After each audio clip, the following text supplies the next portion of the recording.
प्रणाम, नमस्कार। बहुत स्वागत है आपका उस कार्यक्रम में जिसका नाम है हे प्रभु आनंद दाता। और आज इस कार्यक्रम में हम इसके पहले के एपिसोड की ही बात को आगे बढ़ाने की बात कह रहे हैं। और जो लोग किन्हीं कारणों से इसके पहले का एपिसोड नहीं देख पाए, उनके लिए एक छोटा सा फ्लैशबैक ये है कि हमने इसके पहले के एपिसोड में ये बात की थी कि गुरु गोरखनाथ महायोगी जो हैं, एक अद्भुत प्रणेता हैं भारतीय प्राचीन सनातन परंपरा के, योगी परंपरा के। और आपको ये भी बता दूं मैं एक अपडेट कि मध्य प्रदेश में भी उनके एक बहुत ही दिव्य अनुयायी हैं। देवास के पास उनकी समाधि है, आदेश गुरु योगी शीलनाथ।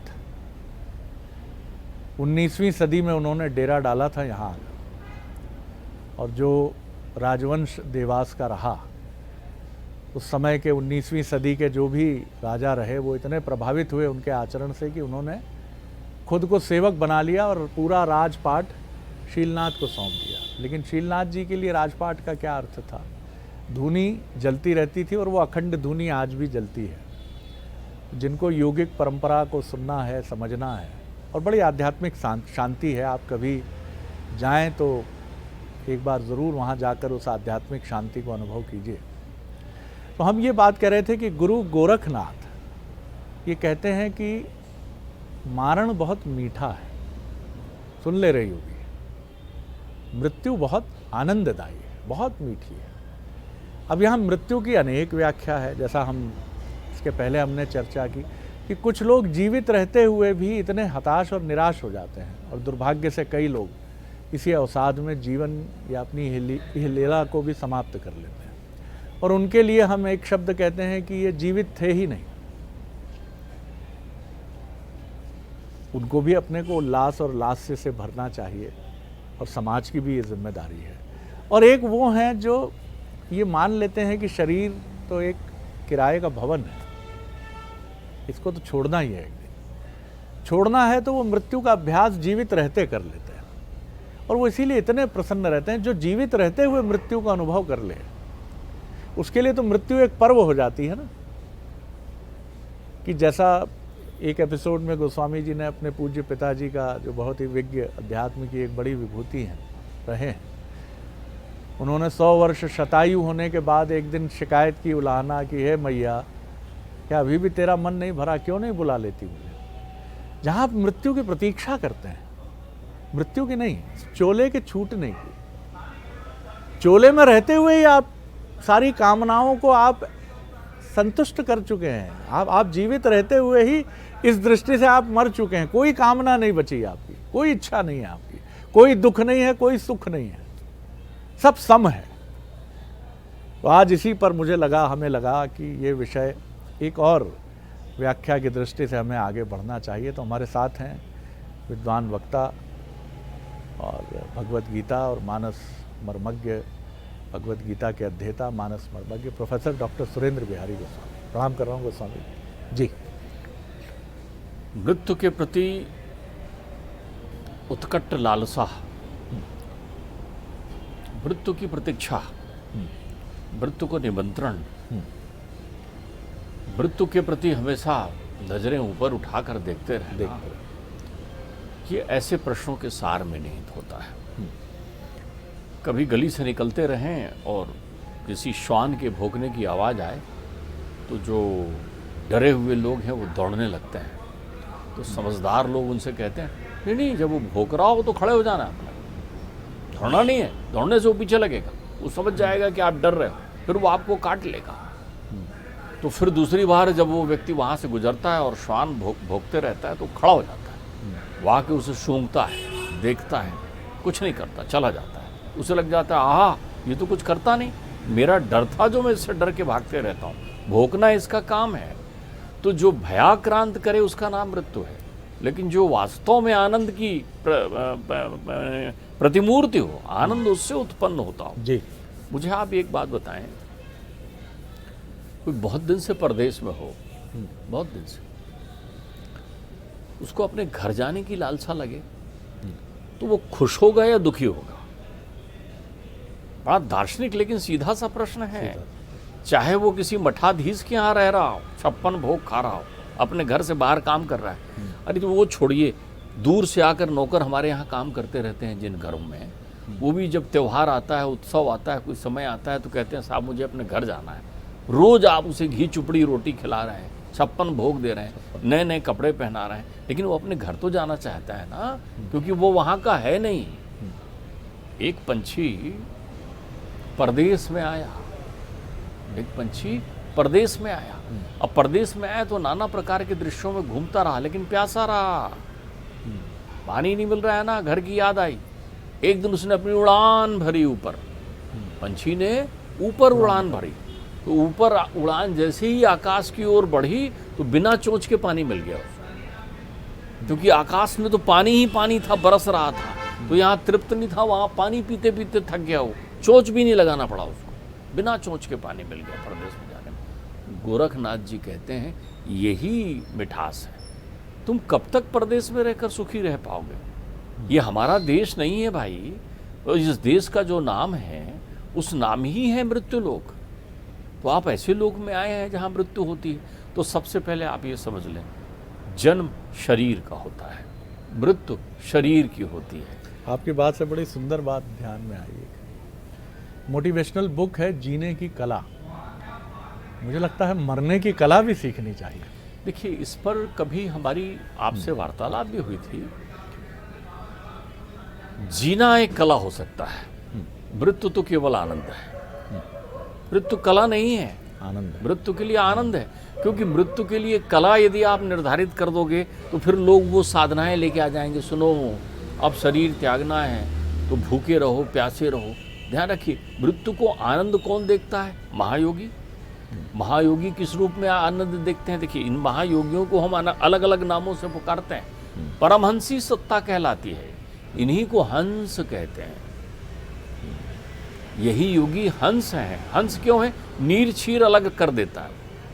हंस के सामने आप दूध रख दीजिए और उसमें पानी मिला दीजिए, तो हंस की विशेषता होती है वो पानी अलग कर देता है और दूध ग्रहण कर लेता है। तो जब हंस दूध पिए और अगर आपने उसमें पात्र में जो है पानी भर के रखा है तो आप देखेंगे बचा हुआ पानी है, दूध हंस पी गया, ये उसकी विशेषता है।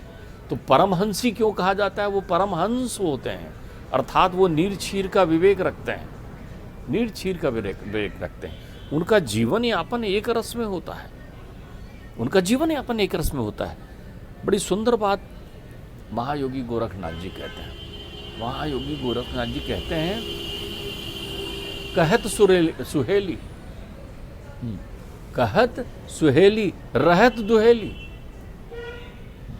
कहत सुहेली रहत दुहेली और कहत रहत ते थोथी।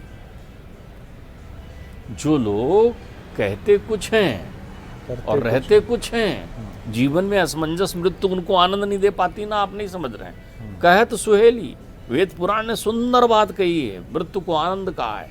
अतः पृच्छामि संसिद्धा योगिनाम महागुरु। पूछ रहे हैं परीक्षित जी सुखदेव जी से कि महाराज मुझे क्या करना चाहिए, क्या नहीं करना चाहिए? क्यों? मैं म्रियमाणस्य हूँ, मैं जानता हूँ कि मुझे मर जाना है। तो क्या हर आदमी नहीं जानता कि उसको मर जाना है? तो रहता कैसा है? दुहेली, दो स्वरूप लेकर रहता है। कहत सुहेली रहत दुहेली और कहत रहत सब थोथी, सब थोथी। बड़ा सुंदर उदाहरण देते हैं। वो सुंदर उदाहरण अपने शब्द में क्या देते हैं? बड़ी सुंदर बात कहते हैं महायोगी। वो कहते हैं, पढ़त गुणत, बहुत अच्छा पढ़ा, बहुत अच्छा गुना समझा। पढ़त गुणत, दोनों चीज़ें अच्छी कर लिया आपने जीवन में, पढ़ भी लिया, गुण भी प्राप्त कर लिया, बहुत अच्छा हो गया, अच्छा कर लिया। फिर क्या हुआ? सुबह बिलई खाबे, अरे मिट्ठू को बिल्ली खा गई। क्यों? बहुत अच्छा पढ़ता था, सीताराम राधे श्याम सब बोलता था, वो बड़ा अच्छा गुण था उसमें, बड़ा सुंदर स्वरूपवान, अच्छा दिखता था। लेकिन जैसे ही पिंजरे का दरवाज़ा खुला, असावधान हुआ वो, तो बिल्ली ने पकड़ा और खा गई। सुबत बिलई खाबे। तो वही हाल हुआ, पढ़ पढ़ के जो पंडित हो गया और हाथ धरी रहे पोथी। पढ़ा लिखा सब कुछ किया, लेकिन जो जो पढ़ा जो कहा वो किया नहीं ना, दोहरे हो गए ना। तो आपको तो ये शुरू में ही समझा दिया गया है, आपको प्रारंभ में ही समझा। देखो समझ की बात होती है। सिद्धार्थ ने एक ही बार देखा था ये कहाँ जा रहा है, बोले उसको शव यात्रा जा रही है, आदमी मर जाता है, बस समझ गए, बात समझ में आ गई, हो गए महान योगी वो भी। पर वहाँ कोई दोहरापन नहीं था, दोहरापन नहीं था, उनको बात सीधी से समझ में आ गई। हम तो स्वांग करते हैं सब समझ आ तो ये चीज़ें समझ में आ गई। इसमें एक और सुंदर बात वो जोड़ते हैं, एक बहुत अच्छी बात दूसरी बात भी जोड़ते हैं उसमें। वो लोगों की दिनचर्या में बताते हैं कि क्यों ये भास मृत्यु को मीठा नहीं समझ पाते, क्यों उनको मरण मीठा नहीं लगता, क्यों मृत्यु का भय उनमें रहता है हमेशा। मिट्ठू बोलते रहता है लेकिन उसको भय रहता है कि कहीं कोई बिल्ली तो नहीं खड़ी है पास में। बिल्ली ही तो मृत्यु है जो शरीर को आनी, बिल्ली ही तो मृत्यु है जो शरीर के पीछे पड़ी हुई है। वो इसी बात को एक दूसरे रूप में भी समझाना चाहते हैं। वो कहते हैं कहत सुहेली रहत दुहेली। फिर वो कह रहे हैं शब्द में, कहत सुहेली रहत दुहेली, बिन खाए गुड़ बाखा। गुड़ खाया नहीं कभी और गुड़ के बारे में प्रवचन दे रहे हैं, वाह वाह कितना सुंदर, आहा इतना मीठा होता है गुड़, तुमने खाया क्या? और वो कहते हैं खाबे हींग कपूर बाखे। खाया हींग है और दुनिया सब जग झूठा। वो कहते हैं कि हींग खाया तुमने हींग, अब स्वाद बताना है हींग का, तो तुमने उसमें कपूर की सुगंध का वर्णन करना शुरू कर दिया। ये दोहरा व्यक्तित्व है तुम्हारा, ये दोहरा व्यक्तित्व तुम्हें मृत्यु के भय से 24 घंटा बांधे रहता है। जब तुम तन के चलते हो तब भी तुम्हें मालूम होता है कि ये शरीर को छोड़ जाना है, तो और तन के चलो ना आनंद से, देखते हुए कि हाँ भाई कब तक चलना है, जब तक चलना है आनंद से चलेंगे आप। जिस दिन आपने भय का त्याग कर दिया, जिस दिन भय छोड़ दिया आपने, उस दिन आप मृत्यु के लिए मीठे हो गए। आपको मृत्यु एक मीठा फल की तरह लगेगा, आपको लगेगा कहाँ है वो प्रियतमा। देखिए दिगंबरो वा पिचा सांगबरो वा, परमहंसों के लिए एक व्यवस्था बताई गई है। बढ़िया ठाट से कपड़े पहन के भी घूमेंगे तो वही भाव रहेगा, और निहंग घूमेंगे तो भी वही भाव रहेगा। जिस दिन तुमने अपनी मन रूपी चिलम में और वैराग्य रूपी अग्नि प्रज्वलित करके ब्रह्मानंद रूपी नशा कर लिया। लोग तो चिलम पी के ऐसा दिखाते हैं कि हमने नशा किया हुआ है, वो चिलम थोड़ी है। आप करो ना, नशा लो ना, आप नित्य प्रति नशा लो, मन की चिलम बनाओ, उसमें वैराग्य की अग्नि प्रज्वलित करो। ध्यान रखिए, सारे रिश्तेदारी, सारे संबंध, सारे गुणांक, सारे गणित, सारी संपदा, सारा आपका परिग्रह जो कुछ भी है वो इस शरीर से जुड़ा हुआ है। तो आप बताओ क्या शरीर सच्चा है क्या? सबसे झूठा ये शरीर है। ठीक बात। एक ने कहा अरे साहब इतने बड़े संत ज्ञानी, उनको फलानी बीमारी लग गई तो संत जी हंसने लगे। बोले कमाल है, मुझे तो कभी बीमारी लगती ही नहीं है, किसने कह दिया तुमको कि मुझे बीमारी लग गई? बोले नहीं हमने सुना आप बीमार हो गए। उनने कहा नहीं शरीर बीमार हो गया, मैं तो न बीमार था, न बीमार हूँ, न बीमार रहूँगा। और शरीर का बीमार होना, शरीर का व्याधिग्रस्त होना, शरीर में कष्ट आना, शरीर में संकट आना, ये शरीर की ही विशेषता है। नष्ट कैसे होगा शरीर? तो वो शरीर 33 वर्ष में नष्ट हो जाए तो भी आचार्य शंकर हैं, वो शरीर 40 वर्ष में नष्ट हो जाए तो भी वो विवेकानंद हैं, वो शरीर 16 वर्ष की अवस्था को भी प्राप्त करके भ्रमण कर रहा हो तो भी वो दिव्य बालक है, उसमें वो ज्ञानदेव की ज्ञानेश्वरी भरी हुई है, सारी प्रक्रियाएं भरी हुई है। तो आप अपनी उम्र के पड़ाव को अपनी मृत्यु के साथ कोई बैर में स्थापित मत करिए। आप मत सोइए, आप ये बिल्कुल मत सोचिए कि कितने दिन। बहुत सारे लोग, बाबा महायोगी गोरखनाथ जी सावधान करते हुए हैं कि जो लोग अपनी शरीर की व्यवस्थाओं पर बहुत चिंतन करते हैं वो लोग अपने अंतर्मन की व्यवस्थाओं से वंचित रह जाते हैं। ध्यान रखिए, कुआं तो उल्टा है ना, पानी कैसे पियोगे? और जब तक अमृत नहीं पियोगे तृप्त नहीं होगे। तो उल्टे कुएं में यदि तुम्हें अमृत पीना है, जिसमें अमृत का वास है, तो तुमको सद्गुरु का संकल्प लेकर आगे चलना पड़ेगा। तो सद्गुरु तत्व की व्याख्या यहाँ बार बार सद्गुरु को क्यों समाहित किया गया है? सद्गुरु वही है जो आपको इस असत की आसक्ति से मुक्त कर देता है। हमारी समस्या सत्य और असत्य के बीच है। रोते थोड़ा सा इसको विषयांतर ना समझें, लेकिन जब भी गुरु की महत्ता को रेखांकित किया जाता है तो शिष्य की पात्रता, मैं नहीं कहता पीछे छूटती है, लेकिन बहुत सारे लोग यही मान लेते हैं कि गुरु दक्षिणा लेकर, गुरु दक्षिणा नहीं, गुरु दीक्षा लेकर और अच्छे गुरु के संसर्ग में आने से ही वो उन प्रश्नों के उत्तर पा जाएंगे जिन प्रश्नों के लिए वो भटक रहे हैं। ना उनकी अभीप्सा इतनी गहरी है और ना उन्होंने बहुत प्रयास किया। उनको लगता है कि ये वैसे ही एक नामचीन चिकित्सक के पास पहुंच गए, ऐसे ही एक नामचीन गुरु के पास हम आ गए हैं, अब सब ठीक हो जाएगा। आपने आज अपने चिंतन में बड़ी गूढ़ बातें निकाल रहे हैं अपन। जी, आपने एक शब्द लगाया नामचीन। नामचीन चिकित्सक हो सकते हैं, शरीर के चिकित्सक नामधारी हो सकते हैं, लब्ध प्रतिष्ठित हो सकते हैं, शरीर के चिकित्सक। मन के चिकित्सक का कोई पता नहीं होता, उनका कोई साइन बोर्ड नहीं होता। और आप एक बात आप अच्छी तरीके से समझ लीजिए, शिष्य में कोई पात्रता नाम की विशेषता वर्णित नहीं है। पारलौकिक तत्व की जानकारी के लिए किसी पात्रता की जरूरत नहीं, कोई क्वालिफाइड एग्जाम नहीं होता कि आप ये क्वालिफाइड कर लें तो मेरे शिष्य बन जाएंगे, बिल्कुल नहीं होता। मैं मन की बात कर रहा हूँ, अध्यात्म की। और अध्यात्म में गुरु की परिभाषा भी नहीं की जा सकती। गुरु परिभाषित करने की विषय वस्तु है ही नहीं। इस पर मैंने आपसे कहा था एक दिन कि गुरु तो देव हैं जी, तो मनुष्य की क्या क्षमता कि वो देवता के संदर्भ में वर्णन कर सके। शब्द पुष्प भी उनके सामने छोटे हैं, उनकी कोई अर्चना नहीं हो सकती। तो गुरु और शिष्य मिलते कैसे हैं? सदकर्म और प्रारब्ध से।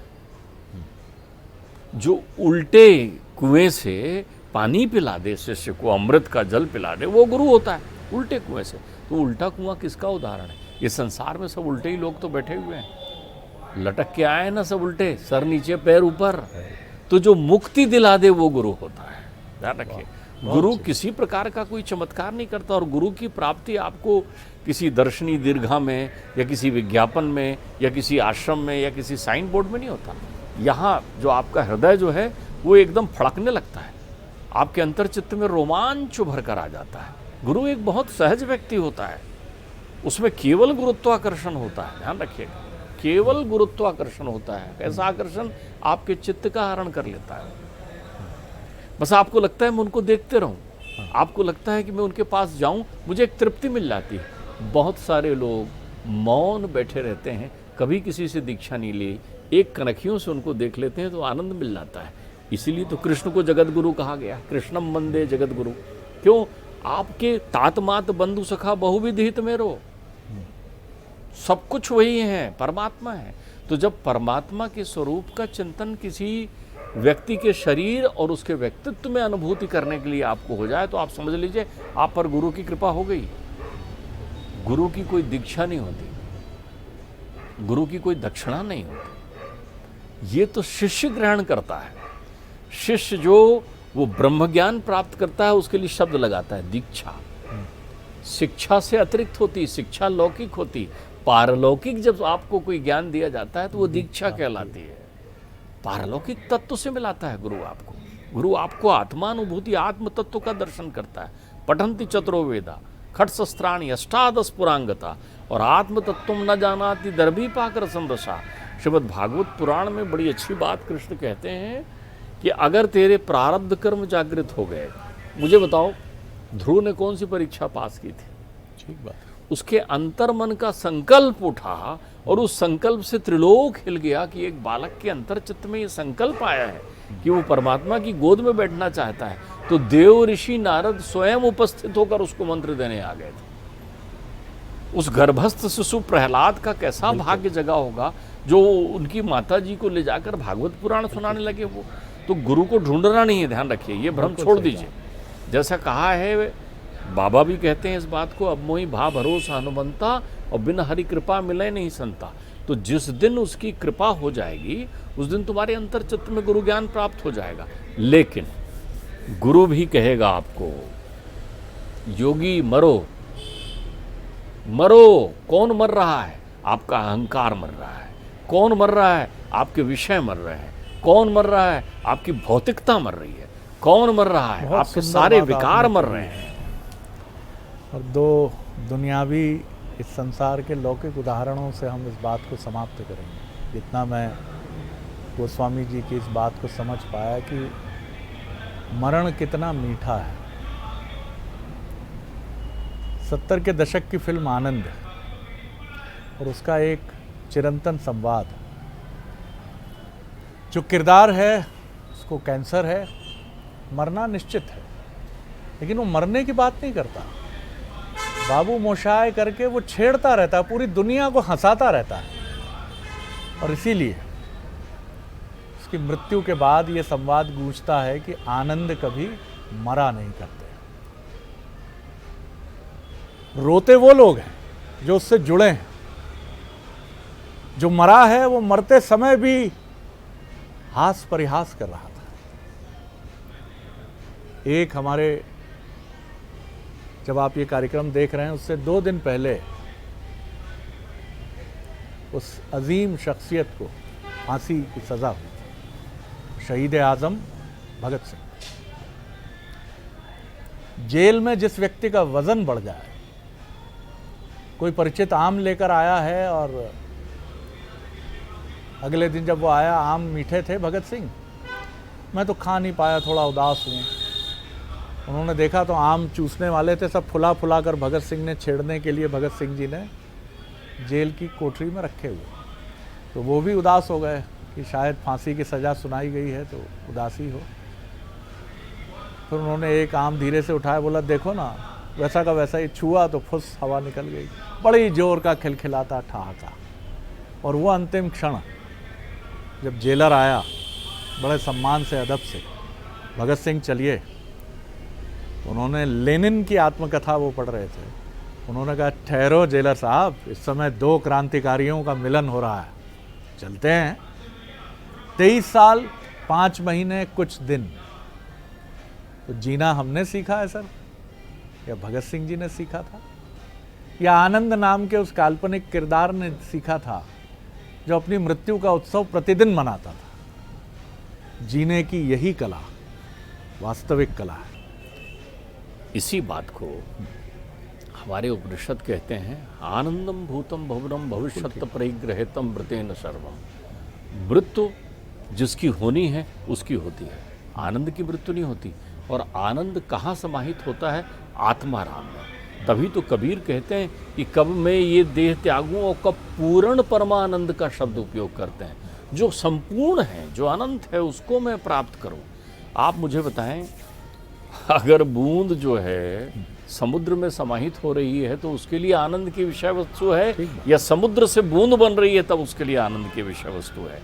तो एक समग्र संसार में रहते हुए संसार के समस्त सुखों को प्राप्त करे ये शरीर, कर्मशील रहे ये शरीर, दुनिया के सारे कर्म करते हुए आप इस तथ्य को समझ लें कि आपका मन रूपी सूटकेस उस आनंद रूपी वस्त्राभूषण से भरा रहे, क्योंकि उसके लिए पलक झपकते ही न जाने कब बुलावा आ जाए। और कष्टप्रद मृत्यु है, कहूँ सुहेला रहूं दुहेला। जब आप कथनी और करनी के अंतर को जीते हैं तो प्रतिदिन मरते हैं, घोर कष्ट में रहते हैं। तो ये सुहेला दुहेला को ख़त्म कर दीजिए, ख़त्म करना ही पड़ेगा। कठिन है लेकिन असंभव नहीं है। और वो जब हटता है जीवन से, आप देखिए ना, कुछ लोग मृत्यु को स्वीकार लेते हैं। हम आज भी सुनते हैं आनंद जैसे किरदार कि साहब अंतिम सांस तक बहुत प्रसन्न रहे बाबूजी। जिस दिन अंतिम कीमो लग रही थी, अगर ईश्वर न करे किसी को कैंसर, उस दिन भी कह रहे थे कि नहीं, आज ठाकुर जी को सपने में देखा तो बड़ा आनंद आया। यही जीवन का मर्म है। तो मृत्यु बहुत मीठी है। अगले एपिसोड में एक और नया विषय लेकर उपस्थित होंगे। प्रणाम करता हूँ गोस्वामी, प्रणाम करता हूँ। फिर मुलाकात होगी। नमस्कार।